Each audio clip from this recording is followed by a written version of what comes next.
Selamat pagi teman-teman sekalian. Pada pagi hari ini kita akan membahas filsafat Thomas Aquinas.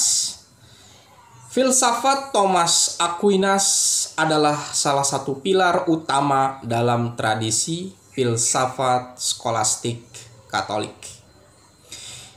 Aquinas hidup pada abad ke-13 antara tahun 1225 hingga 1274. Jadi masa skolastik itu adalah masa pemikiran para pemikir Kristen mempengaruhi banyak lembaga pendidikan dan berkontribusi terhadap dunia pendidikan dan pemerintahan.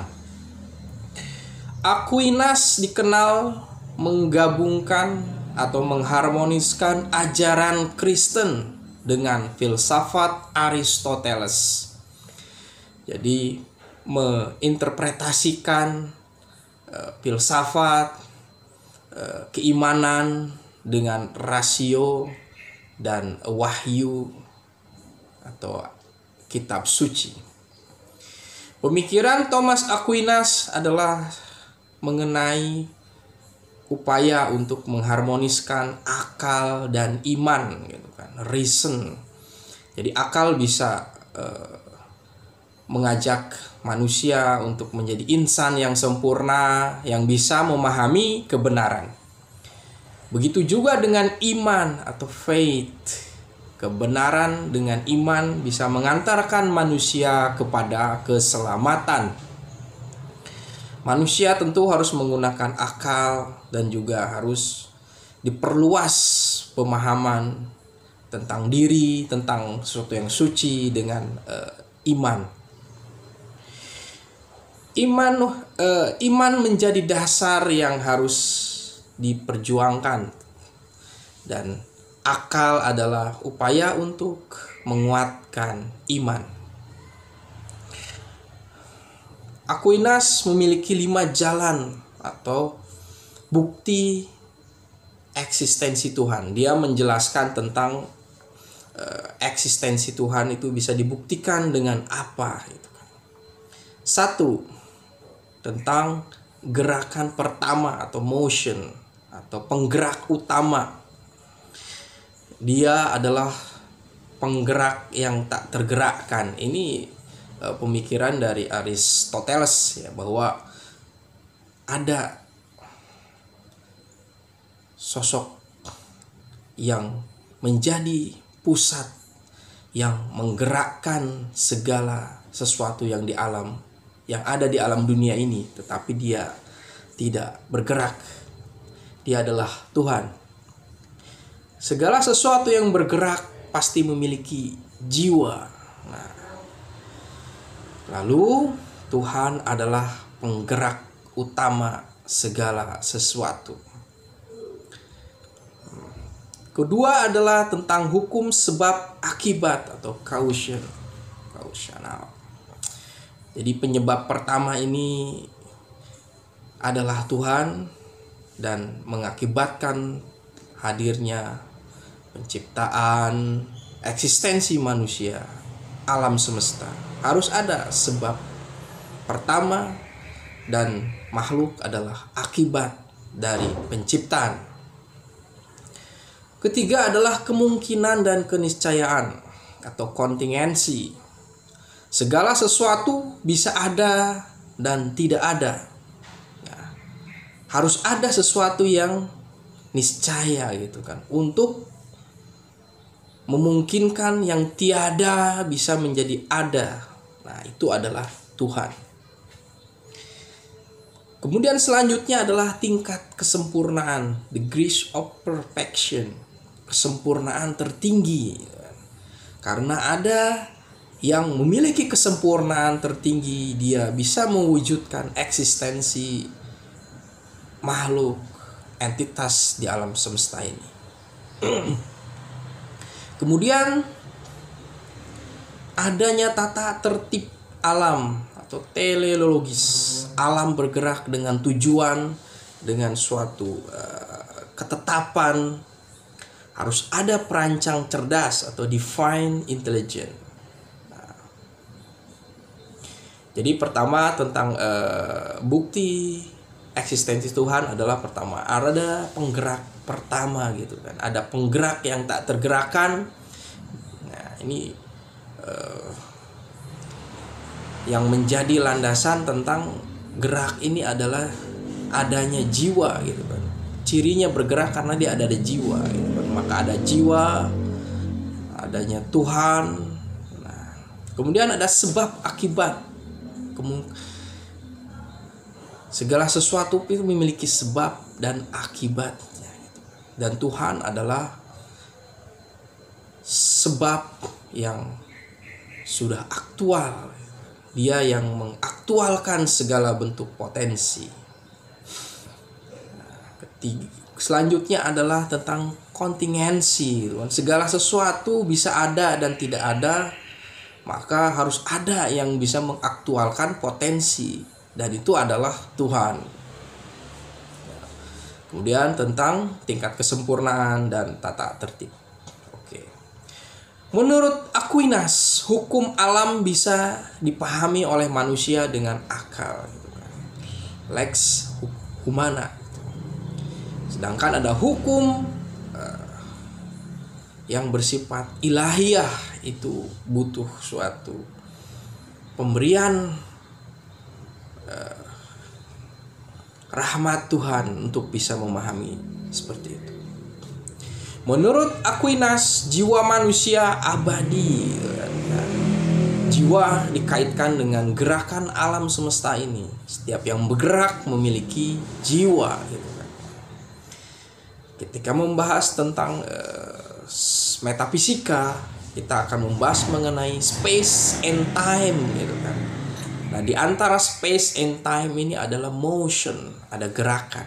Maka pembahasan mengenai motion atau gerakan adalah berbicara tentang metafisika. Membicarakan mengenai hukum sebab akibat sebagai bukti tentang eksistensi Tuhan ini juga berbicara mengenai metafisika. Juga berbicara mengenai kemungkinan dan keniscayaan atau kontingensi. Ini juga berbicara tentang metafisika. Membicarakan sesuatu potensi bisa aktual itu seperti apa. Ini juga bagian dari metafisika. Kemudian Aquinas membagi keutamaan pada dua kategori. Keutamaan kardinal. Ini sebutan dari Thomas Aquinas, kardinal, berasal dari filsafat Aristoteles. Terdiri dari prudence, kebijaksanaan. Seseorang yang dianggap bijaksana, dia bisa menilai dan memilih tindakan mana yang benar dan yang salah. Ini disebutkan prudence, kebijaksanaan. Kemudian adalah justice, keadilan. Bagaimana keutamaan itu? Justice itu adalah memberikan hak pada orang lain. Kita tidak boleh mengambil hak orang lain. Mengatasnamakan apapun, atas nama negara, atas nama Tuhan, mengatasnamakan ego sendiri. Kalau itu memang hak orang lain harus diberikan. Kemudian yang ketiga adalah fortitude, keberanian. Seseorang itu dianggap memiliki keutamaan apabila memiliki keteguhan dalam menghadapi kesulitan. Menghadapi kesulitan itu perlu suatu kesabaran, keberanian, kekuatan. Itu adalah bagian dari keutamaan. Keempat adalah temperance, penguasaan diri, pengendalian diri terhadap nafsu dan keinginan yang berlebihan. Nah, ini tentang keutamaan ya, keutamaan kardinal. Yang terdiri dari prudence, justice, fortitude, temperance. Nah, yang selanjutnya yaitu keutamaan teologal, berasal dari iman Kristen. Terdiri dari tiga, yaitu faith, iman, percaya pada Tuhan dan wahyunya. Kemudian adalah hope, harapan, adanya tentang keselamatan Tuhan. Yang ketiga adalah charity atau kasih gitu kan. Kasih dari Tuhan menginspirasi kita atau mengharuskan kita untuk memberikan kasih sayang kepada manusia yang lainnya. Jadi ada faith, keimanan, kemudian ada hope, kemudian ada charity. Berbicara mengenai metafisika Thomas Aquinas, kita akan berbicara mengenai Tuhan. Tadi udah kita jelaskan bagaimana membuktikan eksistensi Tuhan. Pertama, memahami tentang gerakan pertama atau motion. Tuhan adalah penggerak segala sesuatu. Kemudian tentang hukum sebab akibat. Segala sesuatu itu pasti memiliki sebab utama. Kemudian tentang hukum kesempurnaan. Selanjutnya adalah tentang kontingensi. Segala sesuatu bisa ada dan bisa tidak ada. Dan Tuhanlah yang bisa mengaktualkan keberadaan segala sesuatu di dunia ini. Dan terakhir adalah tentang hukum tata tertib. Segala sesuatu itu memiliki ketentuan tata tertib hukum alam gitu kan. Dan manusia bisa memahami hukum alam itu. Kemudian metafisika berbicara tentang aktualitas dan potensi. Jadi keutamaan itu adalah ketika seseorang bisa mengaktualkan potensinya, bisa memahami tentang hukum kesadaran, tentang diri dan lingkungan. Kemudian Thomas Aquinas dipengaruhi oleh Heliomorphisme Aristoteles, bahwa segala sesuatu di dunia ini terdiri dari materi dan bentuk. Materi dan bentuknya gitu kan. Kemudian eksistensi, bahwa sesuatu itu ada. Kemudian esensi, kuiditas itu berbicara tentang keapaan sesuatu. Menurut Aquinas, bahwa Tuhan itu adalah eksistensi dan esensi sekaligus. Esse ipsum. Jadi pemikiran dari Thomas Aquinas ini adalah seorang filsafat yang menggali inspirasi tentang kehidupan, nilai ilahiyah dari agama Kristen dan berusaha untuk mengaktualkan, mengoptimalkan penggunaan akal untuk memahami tentang realitas teks suci dan juga kemampuan akal untuk mengembangkan suatu cara berpikir mengenai kebenaran. Dan menurut Thomas Aquinas, bahwa filsafat itu seharusnya bisa menjaga iman, dan ini adalah kecenderungan dari filsafat abad pertengahan Kristen yang tentu saja dikritik beberapa kalangan, dianggap sebagai filsafat menjadi kaki tangan atau pelayan dari agama.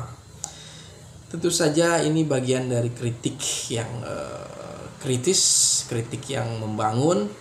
Tetapi Thomas Aquinas berusaha untuk menghidupkan suatu filsafat yang bisa diterima oleh kalangan Kristiani gitu kan. Filsafat yang bisa menjaga keimanan, yang membuat posisi hubungan filsafat dengan agama itu menjadi hangat gitu kan, bersinergis. Baik, demikian tentang Thomas Aquinas. Nanti kita akan berbicara lagi tentang filsafat Thomas Aquinas dalam interpretasi Etienne Gilson, seorang filsuf Prancis yang menjadi pengkaji Thomas Aquinas yang sungguh lumayan serius. Baik, terima kasih.